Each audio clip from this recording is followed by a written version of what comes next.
Muy buenos días, hermanos queridos. Qué bendición estar una vez más con ustedes. Los invito a cerrar sus ojos y buscar a nuestro Dios en oración. Padre, muchas gracias por el privilegio que nos das de hablarte, de buscarte, de tocar a tu puerta, Señor, respondiendo a la promesa de tu Hijo que cuando te buscamos, tú escuchas, tú respondes. Señor, te buscamos precisamente para que nos ayudes en esta mañana, principalmente a entregar tu palabra, lo que tú nos has dado en el escrito de tu palabra, Señor. Y también, Padre bondadoso, quisiera poner delante de ti a tu pueblo. En todo el mundo, a esta hora, se celebra el día especial en el que recordamos la resurrección de nuestro Señor Jesucristo. Padre, muchas gracias por ese nuevo inicio que nos das en Jesús. Y quiero colocar, Señor, delante de ti a todas aquellas personas, familias que creen en tu Hijo, todos aquellos que son tus hijos, Señor, y que han confiado en Él, en el Señor Jesús como Señor, Salvador de sus vidas. Los pongo delante de ti para que tú tengas compasión de ellos, tengas misericordia, Señor, los ayudes en sus necesidades, les permitas, Señor, encontrar auxilio, bondad de parte de ti, Señor, para que cualquiera que sea la situación, la necesidad, el problema, tú satisfagas, Señor, conforme a tu bondad, a tu poder, a tu compasión. Necesitamos tanto de ti, Señor, y muchas veces ni siquiera nos damos cuenta.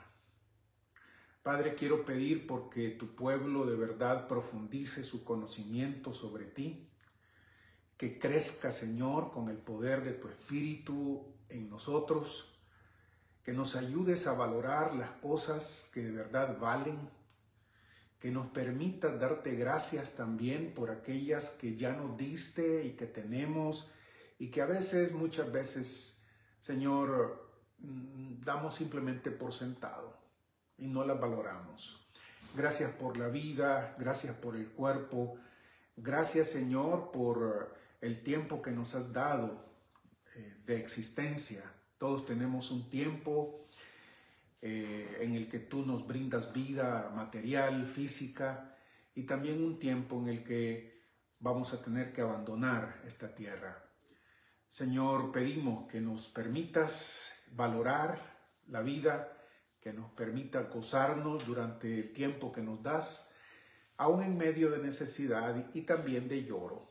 Señor, la vida trae momentos difíciles por los que todos pasamos, pero aún en esos momentos difíciles, tu palabra, tu promesa ha sido que estarás con nosotros, dándonos motivación, recordándonos, Señor, que la vida terrestre no es todo lo que tenemos, sino que viene un día en el que tu reino eterno comenzará para nosotros, aquellos que confiamos en el Señor Jesús y aquellos que lo hemos obedecido. Por eso ruego para que tú trabajes en nuestro corazón, en nuestra mente, en todos aquellos, Padre, que se saben tus hijos, que fielmente te buscan y tratan de obedecerte. Padre, pedimos por todos aquellos que son nuestros familiares, pedimos por todos aquellos que son nuestros amigos en iglesias, hoy en este momento. Ayúdanos, Señor, a defendernos del error, ayúdanos a batallar por la santidad. Permítenos, Padre, ser luz y sal de acuerdo a tu palabra y con el contenido que tu palabra le da a esas dos cosas. Señor, necesitamos tu presencia con nosotros, necesitamos tu consuelo, tu fortaleza, necesitamos tu sabiduría, necesitamos también tu perdón, Señor. Necesitamos que nos ayudes a crecer en tu Hijo. Queremos, Señor, crecer porque Jesús crece en nosotros, porque Jesús sigue siendo nuestro Salvador y nuestro Señor. Permite, Padre, que esta sea una experiencia de todos aquellos que de verdad te buscan. Señor, ante los problemas de la vida y las situaciones inciertas que todos enfrentamos, queremos mirar la vida, Señor, desde la perspectiva tuya, con el optimismo tuyo, Señor, con la confianza de que aun cuando la vida terrena es corta, tú nos has prometido una vida eterna, Señor. Y en este sentido, Padre, queremos descansar en ti. Oramos también por este mundo, Señor, tan necesitado de ti. Oramos por las convulsiones políticas que tienen nuestros países, la injusticia, Señor, que constantemente nos rodea de parte de los políticos, tanto de los que están en el poder como los que se oponen a él. Señor, nuestra vida no depende de ellos, pero ellos sí que te necesitan, Señor. Rogamos para que tu palabra pueda llegarles a través de aquellos que están más cerca, quizás individualmente de ellos, por hombres y mujeres que puedan hablar con valentía, que puedan dar consejo venido de tu palabra, para que estos políticos se acerquen a ti, se arrepientan y busquen tu voluntad, Señor. Por los Estados Unidos y por cada uno de nuestros países en Latinoamérica, en España, y en donde tu palabra, Señor, se predique, pedimos lo mismo. Señor, que tu pueblo sea ejemplo de cómo se trata al prójimo, ejemplo de cómo funciona, Señor, sin castas, sin injusticias. Ayúdanos a ser ese ejemplo que tanto necesita el mundo, Señor. Nuestra proclamación no se puede desprender, Padre bueno, de nuestra práctica. Por eso rogamos que nos permita ser luz en este sentido, no solo para criticar lo que otros hacen y condenar lo que otros hacen, sino también para vivir el ejemplo que tú nos pides que vivamos. Gracias, Señor. En el nombre de Jesús dejamos el tiempo ahora para leer tu palabra, abrir tu palabra, Señor, y escuchar a tu Hijo que nos dirige en esta vida. En el nombre de Jesús oramos. Amén. Muy bien, hermanos, ¿quieren abrir por favor su Biblia en el capítulo 7 del Evangelio de Mateo? Hemos estado desde el domingo pasado hablando de la conclusión que el Señor Jesús le da a su sermón, el primer gran sermón del Señor Jesucristo, el Sermón del Monte. Ya hemos visto a través de varios domingos que tiene varios puntos mayores y hemos llegado a la conclusión de este sermón. El domingo pasado observamos los primeros dos elementos que el Señor Jesús quiere mencionar como conclusión de su sermón. Y decíamos allá que la conclusión del Señor Jesucristo tenía 4 elementos. Hemos visto 2 de ellos, en donde el Señor Jesús nos pide que respondamos, nos pide que decidamos, nos pide que nos identifiquemos con uno de estos caminos, el primer elemento, con uno de estas puertas, el primer elemento, y luego también con aquellos que son verdaderos profetas y no con los lobos rapaces, el segundo elemento. Nos dejó el Señor Jesucristo diciéndonos que todo árbol que no da fruto buenos se corta y se arroja al fuego. Eso anticipa los siguientes 2 y finales elementos de la conclusión del Señor Jesucristo. Por eso comienzo a leer para ustedes en el capítulo 7, versículo 21 de este Evangelio de Mateo, de la siguiente forma. Versículo 21. No todo el que me dice, sí, Señor, Señor, Señor, entrará en el reino de los cielos, sino el que haga la voluntad de mi Padre que está en los cielos. Muchos me dirán en aquel día, Señor, ¿acaso no profetizamos en tu nombre y en tu nombre expulsamos demonios e hicimos muchos milagros? Entonces les diré, yo no los conozco, aléjense de mí, ustedes, hacedores de maldad. Quien escucha mis palabras y las lleva a la práctica se parece a un hombre prudente que construyó su casa sobre la roca. Vino la lluvia, se desbordaron los ríos, soplaron los vientos y chocaron contra esa casa, pero no cayó porque estaba cimentada sobre la roca. Pero el que escucha mis palabras y no las lleva a la práctica se parece a un hombre necio que construyó su casa sobre la arena. Vino la lluvia, se desbordaron los ríos, soplaron los vientos, chocaron contra esa casa y se vino abajo. Su destrucción fue total. Y cuando Jesús terminó este discurso, la gente quedó asombrada por su enseñanza, ya que lo hacía con autoridad y no como sus maestros de la ley. Termina ahí entonces el sermón, quizás el sermón más famoso del Señor Jesucristo, y termina, como he dicho, con una invitación. Termina, como he dicho, en las palabras del Señor Jesucristo, con una advertencia. Termina con un llamar la atención a aquellos que hemos estado leyendo juntos estos capítulos 5, 6 y 7. Termina con una advertencia a aquellos que creen que Jesús es solamente dulzura, creyendo que Jesús no habla de castigo, Jesús no habla de juicio, Jesús no habla de recompensa al bueno y al malo.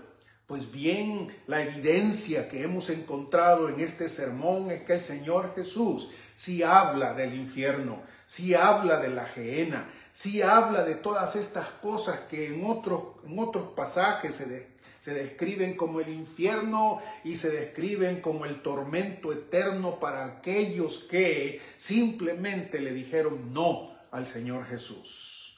Increíble, ¿no les parece? Increíble, porque uno pensaría, juzgando así superficialmente, que la gente no le va a decir nunca no al Señor Jesús. Y hoy en día, la gente que conoce el nombre de Jesús, que sabe de Jesús, pero que casi nunca ha leído lo que Jesús dice, frecuentemente hace eso precisamente. Y en estos 4 elementos de la conclusión del Señor Jesús, Él nos ha dicho que si tomamos el camino equivocado, el camino ancho, vamos a encontrar destrucción. Él nos ha dicho que si oímos a los lobos rapaces, los falsos profetas, que no dan frutos genuinos y buenos, terminaremos con ellos en eso que Él llama el fuego de este versículo 19. Y en estos 2 últimos trozos de conclusión que el Señor Jesús nos coloca, también va a ser tan fuerte y tan directo para aquellos que nos llamamos creyentes. Este mensaje es para creyentes, por cierto. No solo para aquellos que no conocen al Señor Jesús, sino a aquellos que están confundidos con la cristiandad en general. Miles, quizás millones de confundidos llamándose cristianos y simplemente ignorando las palabras del Señor Jesús. El tercer elemento de la conclusión comienza con una serie de contrastes también importantes, en donde el Señor Jesucristo nos pide, nos exhorta, nos advierte a que no miremos estos elementos en la vida religiosa, en la vida del cristiano, como lo indispensable, como lo central, como lo que nos lleva al fin de cuentas a la salvación. Porque Él nos va a decir aquí que varias de estas cosas que muchas veces miramos en abundancia en nuestras iglesias, en realidad, aunque puedan ser importantes y valiosos, no son los elementos decisivos para la vida del creyente. En primer lugar, el Señor Jesús nos habla en el versículo 21, no todo el que me dice Señor, Señor, entrará en el reino de los cielos. Esta manera de referirse al Señor Jesús es una manera doxológica, es una manera de adoración, es una manera litúrgica, es una manera en que muchos se acercan al Señor, y en la manera en que está colocada esta frase, no queda la menor duda que lo que el Señor Jesús tiene en mente aquí y se está refiriendo aquí es aquellos que se acercan a Jesús para adorarlo. Es aquellos que se acercan a Jesús para decirle, sí, sí, Señor, soy uno de los tuyos. Te alabo, te reconozco como Señor. Te bendigo, Señor. Sí, estoy con los tuyos, Señor. Esta tendencia nuestra de pensar que la adoración es el centro de toda la vida cristiana, de hacer del culto público, por ejemplo, lo central para la vida cristiana, es equivocada, nos va a decir el Señor. Por difícil que nos parezca creer, lo litúrgico es importante, el canto es importante, la adoración cantada es importante, pero no es lo más importante ni lo indispensable, porque de acuerdo con el Señor Jesús habrá muchos, más adelante lo va a decir, habrá muchos, no todo el que me dice Señor, Señor entrará en el reino de los cielos. Es decir, que puede haber un montón de gente alabando al Señor, diciéndole sí al Señor Jesús y simplemente no va a ser salva. Simplemente no entrará al reino de los cielos, al reino de Dios. Esto que es lo central que el Señor Jesucristo ha venido predicando. Lo más esencial para el Señor Jesús lo va a decir inmediatamente. Lo más esencial, el Señor Jesús lo va a decir, el que entra al reino de los cielos, es el que hace la voluntad de mi Padre que está en los cielos. Es la voluntad del Padre, es la obediencia a las palabras del Señor Jesús. Esta voluntad del Padre que ha sido definida por el Señor Jesucristo en este sermón con sus numerosos elementos que nos llaman a la obediencia concreta, es lo que el Señor Jesús identifica como lo esencial, lo indispensable.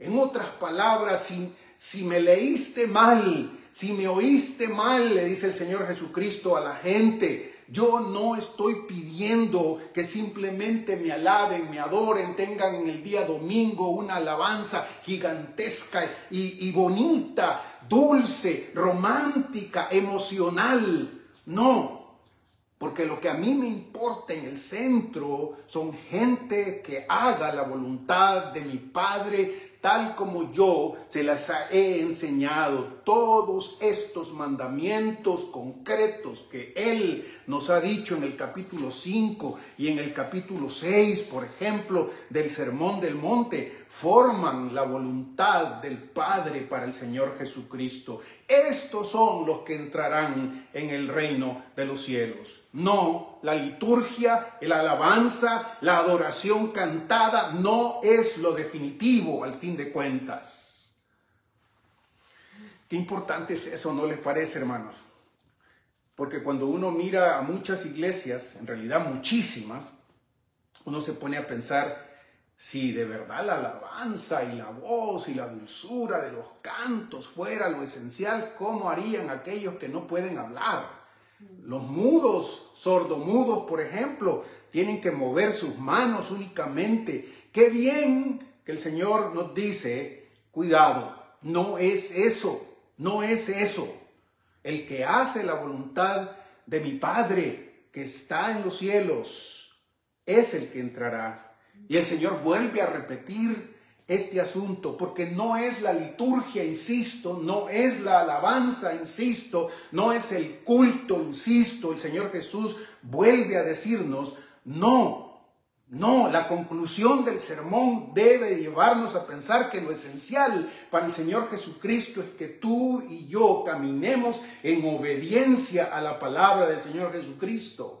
Algunas veces añoramos la reunión, no porque tengamos compañerismo con gente que también obedece al Señor, sino porque simplemente tenemos un momentito de emoción y ahí está todo para muchas personas, para luego seguir con una vida de desobediencia, para luego seguir con una vida en donde Jesús no importa, para luego seguir con una vida en donde las palabras y la voluntad de Dios no tienen importancia ni peso para nosotros. El Señor Jesús en esta parte de la conclusión me dice que debo contrastarme con aquellos que, si bien es cierto, alaban al Señor, lo hacen respaldando ese canto, esa oración y ese culto con una vida de obediencia a la voluntad de Jesús y su Padre. El Señor Jesús añade a este elemento de la liturgia como algo que es importante, por supuesto, pero no definitivo al fin de cuentas, porque muchos van a adorarlo y aún así no entrarán en el reino de los cielos. Une a esto un par de cosas más, en realidad varias cosas más. Mire lo que dice el versículo 22. Muchos me dirán en aquel día: Señor, ¿acaso no profetizamos en tu nombre y en tu nombre expulsamos demonios e hicimos muchos milagros? ¿Qué es esto? ¿A qué se refiere el Señor Jesús con esto? Él está hablando de ese día, aquel día, el último día, el día decisivo, cuando el Señor Jesucristo regrese, cuando el Señor Jesucristo cumpla su promesa de poner orden en esta tierra definitiva. Y nos sorprende porque Él dice que en ese día muchos tendrán la oportunidad de decirle, de hablarle, de comunicarse. Aquí hay un misterio tremendo, por supuesto. No sabemos cómo va a hacer eso y sin embargo el Señor Jesús le permite a la gente venir y hablar y exponerse a Él. Y no son pocos, no son pocos. La manera de expresarse del Señor Jesús aquí es decir, muchos me dirán en aquel día. No son unos cuantos los peores de los hombres. Serán muchos los que en aquel día le dirán Señor, así como llamándole la atención, ¿verdad? Como sintiendo que de verdad algo les faltó, como sintiendo que de verdad, aunque hicieron lo que van a describir aquí que hicieron, ya se siente que los ojos del Señor, que la actitud del Señor no es la mejor para con ellos. Y por eso como que quieren llamar a la realidad al Señor Jesús, al juez en este sentido, a Dios mismo. Y le preguntan de una manera interesante también, ¿acaso no profetizamos en tu nombre? Y en tu nombre expulsamos demonios e hicimos muchos milagros. Como que llamándole la atención, te estás olvidando, Señor. Te estás olvidando que yo hice varias cosas, Señor. Bueno, no solamente te alabé, porque otra vez aparece aquí la palabra Señor, doxológicamente, en términos de adoración, sino también algo todavía más profundo, en cierta forma, porque estos hombres, mujeres que están acá delante del Señor, hablando con el Señor, le dicen, tú sabes, Señor, que nosotros profetizamos en tu nombre. Gente que eran profetas, gente que hablaba de Dios, gente en el ministerio de la enseñanza, gente que estaba profundamente dedicada a hablar sobre la palabra de Dios. ¿Acaso tú me viste, Señor? Tú me viste que todos los domingos predicaba, Señor. Todos los domingos hacía esto, Señor. No, el ministerio es importante, es necesario, pero no es al fin de cuentas lo definitivo para entrar en el reino de los cielos, en el reino de Dios. Note por favor que esta gente aquí está hablando con el Señor Jesús, saben ellos que a Dios no se le puede engañar, obviamente no lo pueden engañar. En otras palabras, sí es cierto que ellos estaban profundamente dedicados a enseñar la palabra de Dios y sin embargo estaban mal. Y sin embargo no le habían dado al centro del asunto. No le habían dado al centro de la voluntad de Dios. ¿Acaso no profetizamos? Por supuesto, aquí la palabra profetizar es profetizar. Era alguien que quizás había tenido algún tipo de experiencia importante, existencial, sobrenatural incluso, y sin embargo estaban mal. No, el ministerio no es lo más importante. Es importante. Hay áreas del ministerio que debemos hacer por amor al Señor, pero cuando viene a decidir ¿Qué es lo que al fin de cuentas hace que yo entre en el reino de los cielos por la misma palabra del Señor Jesús? No es el ministerio, no es el profetizar, no es el hablar de Dios, no es el enseñar de Dios. ¿Acaso no profetizamos en tu nombre? Y en tu nombre expulsamos demonios. Fíjense en eso, por favor. No es ni la alabanza, ni la doxología, ni la liturgia, no es ni el ministerio, no es ni tener una cuestión de carácter existencial, sobrenatural, no es ni el compromiso a estar predicando, hablando de Dios, lo que me pone en buena relación con el Señor. ¿Acaso no profetizamos en tu nombre? Ni siquiera es este encuentro sobrenatural y de poder, podríamos decir, como muchos, ¿no? He encontrado en la vida cristiana y en algunos momentos de la iglesia que algunos se jactan inclusive de esta capacidad que Dios le ha dado a la iglesia de sacar demonios y de expulsar demonios. Los exorcismos en las iglesias cristianas en general, tanto en las pentecostales como en la iglesia católica romana o en la iglesia ortodoxa rusa o entre otros de las iglesias evangélicas.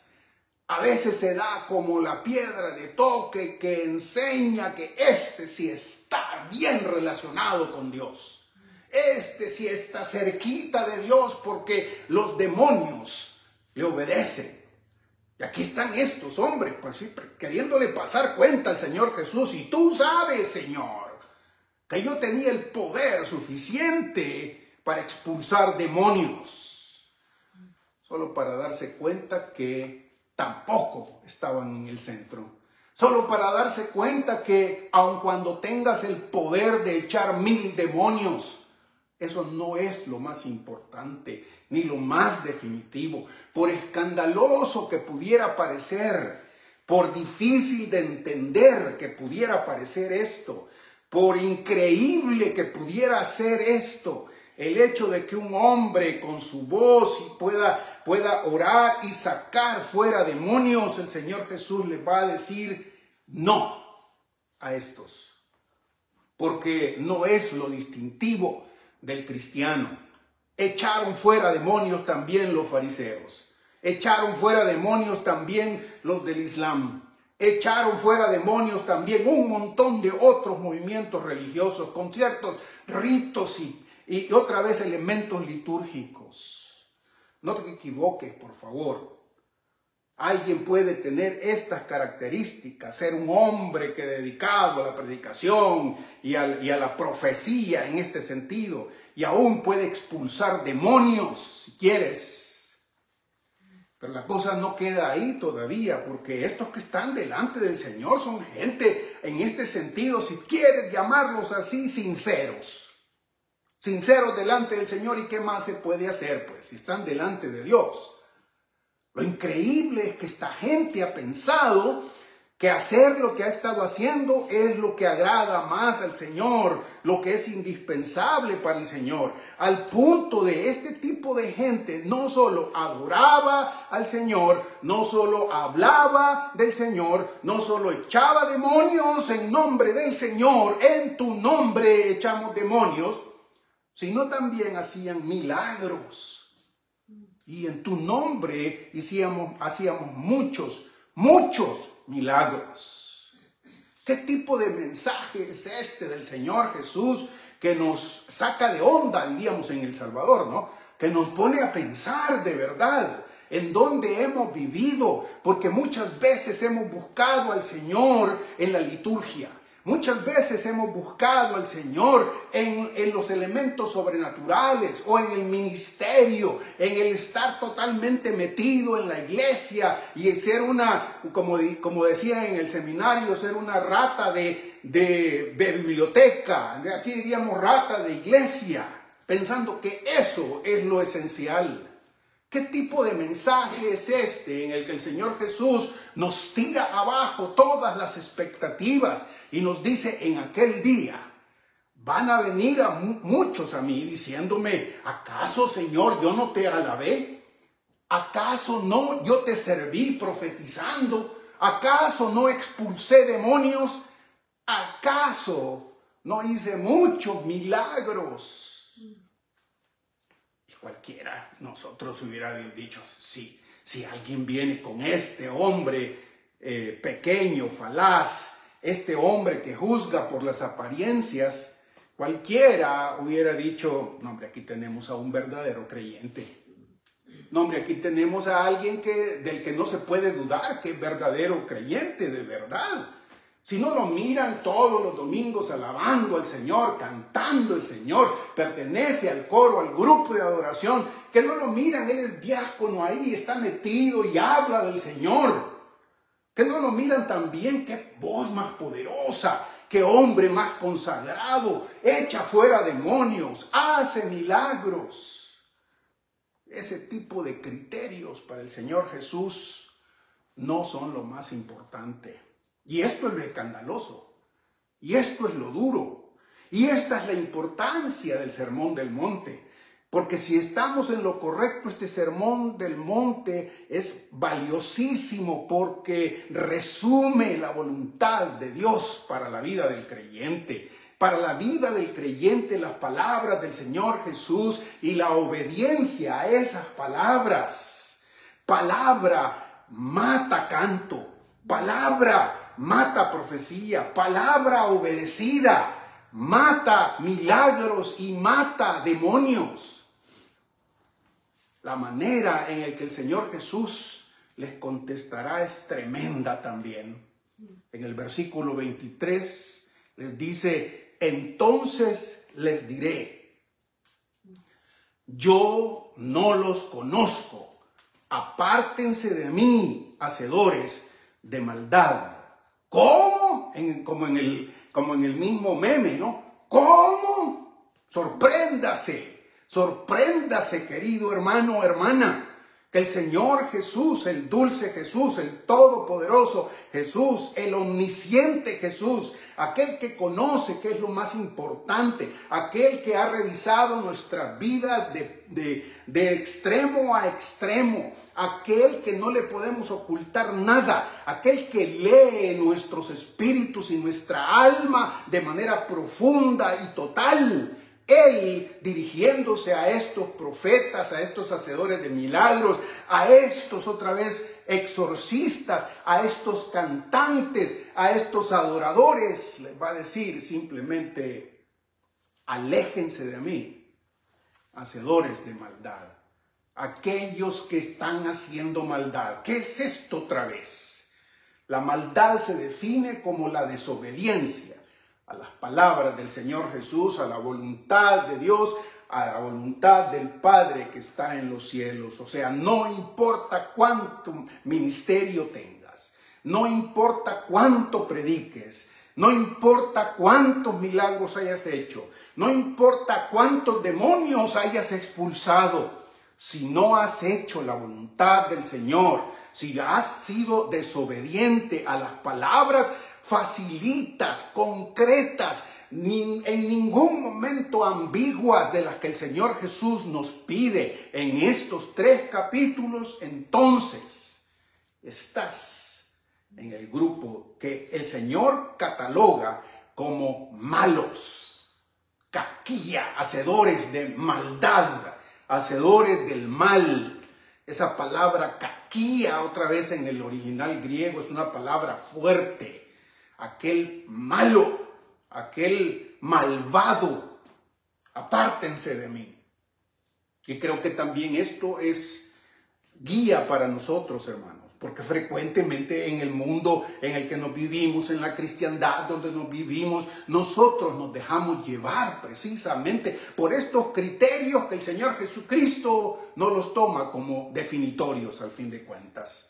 Usted y yo deberíamos ser capaces de identificar al verdadero Hijo de Dios, aquel que entrará en el reino de los cielos. Y esto es sencillo, simple, no porque cante, no porque predique, no porque eche milagros, no porque eche demonios, sino porque está obedeciendo la voluntad del Señor Jesucristo y de Dios. Revise. Facilito, revise el capítulo 5, revise el capítulo 6, revise lo que el Señor Jesús acaba de decir y decirle: sí, Señor, creo en ti y obedezco tu palabra, porque en aquel día no quiero que me vaya a decir el Señor Jesús: hablaste bonito, hablaste mucho, muchos te siguieron, muchos demonios inclusive te hicieron caso, pero eres igual que los demás, hacedor de maldad. ¿No le parece sumamente delicado este asunto? Duro el Señor Jesús en este sentido, realista el Señor Jesús en este sentido. Nos hace pensar una vez más que debemos conocer el texto bíblico y obedecer el texto bíblico, y no nos debemos dejar llevar por experiencias y por apariencias, al fin de cuentas.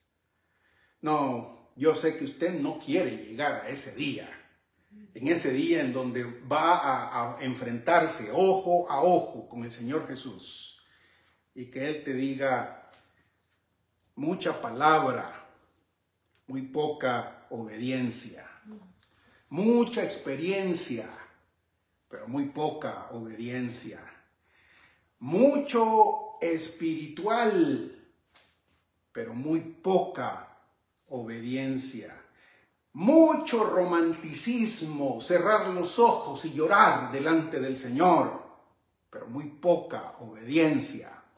Apártate de mí, hacedor de maldad. Esta es la tercera cuestión que el Señor trata en su conclusión. Otra vez, las palabras del Señor Jesús no son para jugar con ellas, son para tomarlas con la importancia que el mismo Señor Jesús le da. La última de las comparaciones o contrastes que el Señor Jesús tiene para nosotros antes de terminar este sermón importante es la famosa parábola de las dos casas. Escuche otra vez lo que el Señor dice en el versículo 24. Quien escucha mis palabras y las lleva a la práctica se parece a un hombre prudente que construyó su casa sobre la roca. Vino la lluvia, se desbordaron los ríos, soplaron los vientos y chocaron contra esa casa, pero no cayó, porque estaba cimentada sobre la roca. Pero el que escucha mis palabras y no las lleva a la práctica se parece a un hombre necio que construyó su casa sobre la arena. Vino la lluvia, se desbordaron los ríos, soplaron los vientos, chocaron contra esa casa y se vino abajo. Su destrucción fue total. Esta manera de describir el futuro a muchas personas simplemente no les llama la atención y no les gusta. Porque el Señor Jesucristo en este texto, en este sermón tan bonito, de tanta ternura, de tanto amor del Señor, también habla de la realidad de un día en el que viene la tormenta perfecta. Si usted ha leído el Antiguo Testamento de verdad y genuinamente, encontrará desde los inicios del canon bíblico, desde el Pentateuco, pasando por los profetas primeros y luego por los salmos y los profetas menores y mayores, encontrará la misma ilustración. El juicio venidero, el juicio futuro que Dios traerá sobre el mundo desobediente se compara con una gran inundación. Se compara con una gran destrucción, una destrucción cósmica, una destrucción terrible, una inundación en donde el mismo diluvio atrás no tiene ni siquiera lo mismo para compararlo. De esto se aprovecha el Señor Jesús para decirnos y hablar de dos tipos de personas, de dos tipos de familia, de dos tipos de iglesias en realidad. Cuando el Señor Jesús ocupa la palabra casa, es interesante, pero en Mateo la palabra casa se ocupa de tres formas en especial. En primer lugar, se ocupa para describir a una persona como tal. Así va a escribir el Señor Jesús más adelante, diciendo que cuando los demonios habitan en la casa de un individuo, Él puede sacarlos y echarlos, y sin embargo, si éste no se arrepiente, el Señor Jesús, estos demonios volverán a su casa, dice.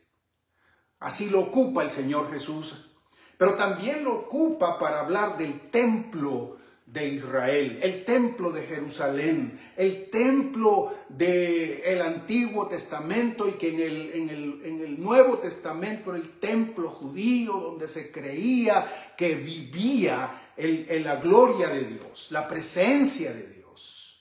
La religión judía se levantaba sobre esto, y precisamente por la desobediencia a Jesús, más adelante en Mateo Jesús le va a decir a los israelitas: su casa va a quedar vacía, su casa va a quedar vacía. Sí.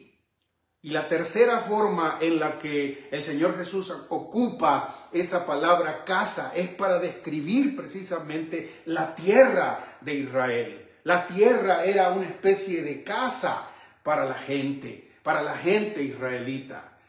Cuando describe al hombre, entonces, en esta parábola, podríamos tener en mente que lo que el Señor Jesucristo nos está enseñando son precisamente esas tres dimensiones de lo que significa casa.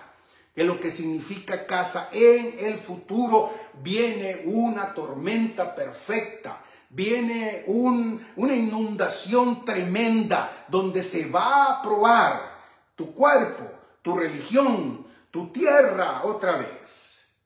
Y si no has hecho algo específico que el Señor Jesucristo menciona acá, la ruina con la que se va a enfrentar tanto tu cuerpo, tu religión y tu misma tierra, tus posesiones, por ejemplo, va a ser una destrucción total, una destrucción grande, enorme, dice el texto bíblico original. Una mega destrucción va a ser esta. ¿Cuál es la diferencia entonces? Porque hay una casa que aguanta la tormenta y hay otra casa que se destruye completamente. ¿Cuál es la diferencia al fin de cuentas? La diferencia no es que no haya problemas para una de ellas. Si usted nota, por ejemplo, la descripción que se hace en el versículo 25 y en el versículo 27, es prácticamente la misma descripción. Los problemas vienen, la lluvia viene, el viento viene, la inundación viene, los problemas vienen, te va a sacudir la vida. No se trata de que algunos simplemente van a tener una vida feliz, lecho de rosas para vivir. No. Todos los seres humanos vamos a pasar por este tipo de situación, inclusive el mismo Señor Jesús. Por eso creo yo, al estar leyendo este pasaje a la luz de la cruz del Señor Jesús, el Señor Jesús nos está invitando a que esperemos el futuro, un futuro difícil, duro, pero en la confianza de que nuestro cuerpo, nuestra religión, nuestra relación con Dios y nuestra tierra, porque el reino de los cielos no es simplemente el cielo, sino la nueva tierra, estos tres elementos van a sobrevivir esta tormenta perfecta. Pero al fin de cuentas, ¿cuál es la diferencia? Yo creo que usted y yo no nos podemos quejar de que el Señor Jesucristo sea aquí ambiguo. El Señor Jesús es lo más claro, no necesita un PhD en teología sistemática para entender al Señor Jesús acá. La diferencia, otra vez, no está en ninguna otra cosa. No se nos dicen los materiales que ocuparon los dos hombres probablemente para construir su casa, su hogar, su vida, todo lo que hizo para mantener su religión, su tierra, toda su existencia. Probablemente los dos ocuparon materiales sumamente buenos, lujosos, caros, duraderos. Pero eso no hace la diferencia para esta tormenta final que viene. Las palabras del Señor Jesús son claras, sorprendentemente claras y sencillas. Nadie se puede quejar de que el Señor Jesucristo no ha sido conciso, sencillo, directo, abundantemente directo. El apóstol Pablo más adelante va a decir de todos los seres humanos que no tenemos excusa. No hay excusa. Nadie puede decirle al Señor Jesús, no te entendimos, Señor. No te entendimos, Señor, y por eso no nos preparamos, Señor. No. Las palabras del Señor Jesús son estas. Quien escucha mis palabras y las lleva a la práctica, se parece a un hombre prudente que construyó su casa sobre la roca. Llama la atención otra vez esta palabra roca, porque en el Antiguo Testamento la palabra roca, en la mentalidad, en el imaginario del judío, esa roca era asociada directamente con Dios, con la presencia de Dios. Dios mismo es nuestra roca, Dios mismo es nuestra protección, Dios mismo es aquel que le da permanencia, que nos hace perennes, que nos defiende, que nos protege. Tantos salmos cantándonos de lo mismo. Los últimos cantos de Moisés, mi roca, tú eres mi roca, Señor. Y el Señor Jesús en el Nuevo Testamento, en las palabras del apóstol Pablo, se convierte en la roca también. Aquel que nos protege, aquel que nos ayuda a mantenernos firmes en medio de la vorágine, en medio de la tormenta, del huracán. Todavía recuerdo aquel canto antiquísimo, ¿no? Al amparo de la roca, salvo estoy. Si conmigo va el Señor, no tendré ningún temor. Al amparo de la roca, salvo estoy. Si viene una tormenta, espérela. El Señor Jesús la promete. Lo ha dicho varias veces en este sermón.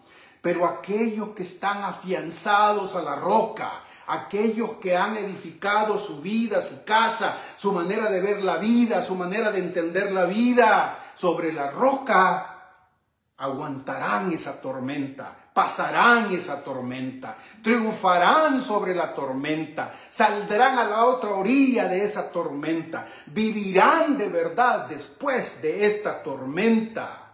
¿Y cuál es la diferencia? ¿En qué consiste entonces esto de construir sobre la roca? Construya sobre la roca. Esta es la invitación del Señor Jesús al fin de cuentas.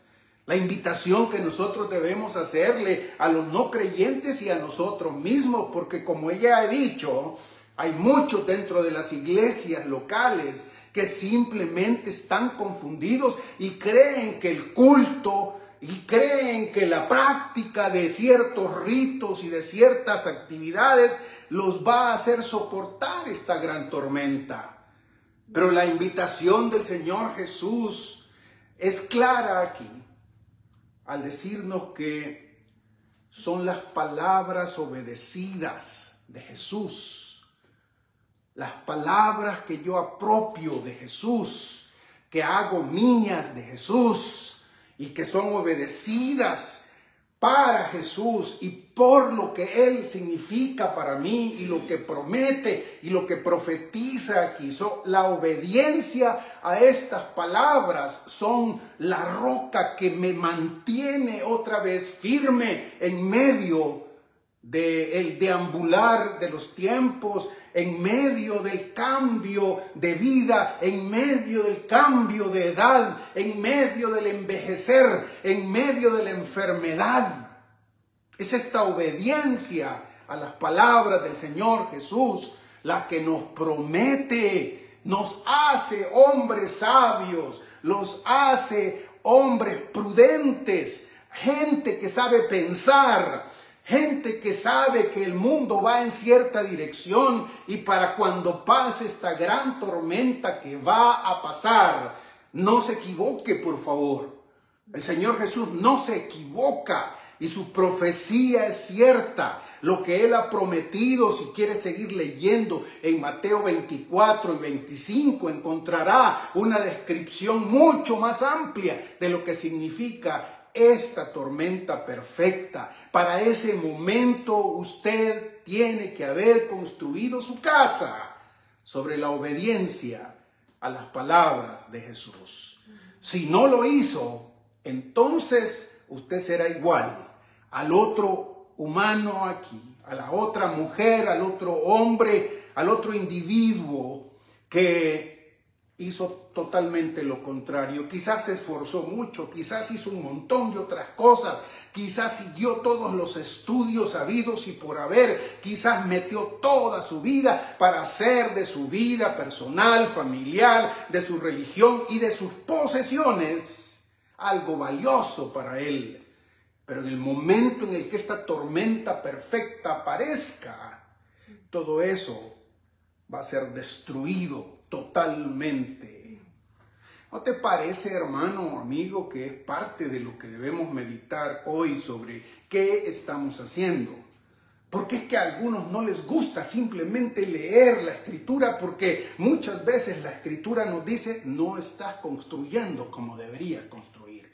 Sí, Señor, pero cuesta. No importa, porque esta manera de construir obedientemente a las palabras del Señor Jesús son las que te dan futuro de verdad.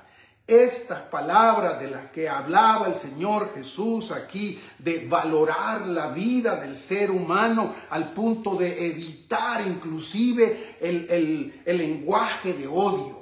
Este mandamiento del Señor Jesús que nos pide, no seas infiel, no seas adúltero. Este elemento que el Señor Jesús también nos dice, sé verdadero, no engañes, no te aproveches de los demás. Este elemento que el Señor Jesús decía, amen incluso a sus enemigos, no se venguen, no sean resentidos. Este elemento de que el Señor Jesucristo nos enseñaba que no debemos pertenecer a la religión hipócrita, otra vez, que trata de hacer de todo simplemente apariencias. Estas son las palabras del Señor Jesucristo. Esto de tener una vida en que lo que más me importa es el reino de los cielos, el reino de Dios, que se haga justicia en esta tierra y no simplemente tener que comer, tener que vestir, aun cuando sea injustamente. No, hermanos, las palabras del Señor Jesús nos dice que no debemos dejarnos manipular, gobernar, esclavizar por las riquezas. No, debemos ocupar lo que Dios nos da para hacer tesoros en el cielo, dice Él, con Dios, dice Él, para ayudar a los demás y ayudar a su obra, dice Él. Pero también después de darle duro a aquellos que creen tener suficiente o que tienen bastante riqueza material y decirle a ellos que deben ocupar su riqueza para avanzar el reino de Dios, también viene para decirles a aquellos que no tienen gran cosa materialmente hablando y les dice, no se afanen, no se desesperen, no se dejen esclavizar por el deseo de tener. Busquen en primer lugar el reino de Dios y su justicia, y todas las demás cosas le serán añadidas. Aprende a juzgar, decía el Señor Jesús. No juzgues en la carne, no juzgues superficialmente. El Señor Jesús nos decía, para las necesidades de la vida, aprende a pedirle al Señor. Para la vida personal, familiar, de la iglesia, del país, en lugar de querer traer tú la justicia a puro tubo, porque así tiene que venir, y si no, no va a venir. El Señor Jesús nos dice, pídanle al Padre. Esta es obediencia a las palabras del Señor Jesús. Solamente aquellos que obedecen y que están en esa carretera de obediencia, en esa senda de obediencia, que si bien es cierto, por nuestra condición temporal no puede ser perfecta, pero en general se puede mirar el énfasis en querer ser obedientes al Señor. Es esta obediencia a las palabras de Jesús que hará que nuestra vida aguante, pase esa hecatombe que viene en el futuro. Oro porque ustedes, hermanos, amigos, que escuchan esta palabra, chequeen lo que estoy diciendo con el texto bíblico y no me crean a mí, porque al fin de cuentas ningún ser humano puede hacerlo cambiar a usted. Pero si las palabras del Señor Jesucristo no lo cambian, nadie lo va a cambiar. A eso se refiere al final de cuentas el versículo 28 y 29 con el que cierra este sermón. Cuando lo oyeron, la gente se dieron cuenta que algo divino, algo autoritativo, genuinamente autoritativo, provenía del Señor Jesús. Y más cuando se le compara con un montón de maestros de la Escritura o de la ley del entonces. Jesús, su palabra, tiene autoridad última para nosotros. Es porque Jesús lo dice, lo ordena, lo profetiza, que nosotros queremos obedecer. No importa lo que suceda, porque al fin de cuentas, solo haciendo así, vamos a soportar la tormenta última. Señor Jesús, muchas gracias por tu bondad al abrirnos el futuro. Muchas gracias por hablarnos de aquel día, Señor, en el que muchos confundidos, como dice aquí tu palabra y tú mismo, vendrán quizás reclamando lo que creen ser de ellos.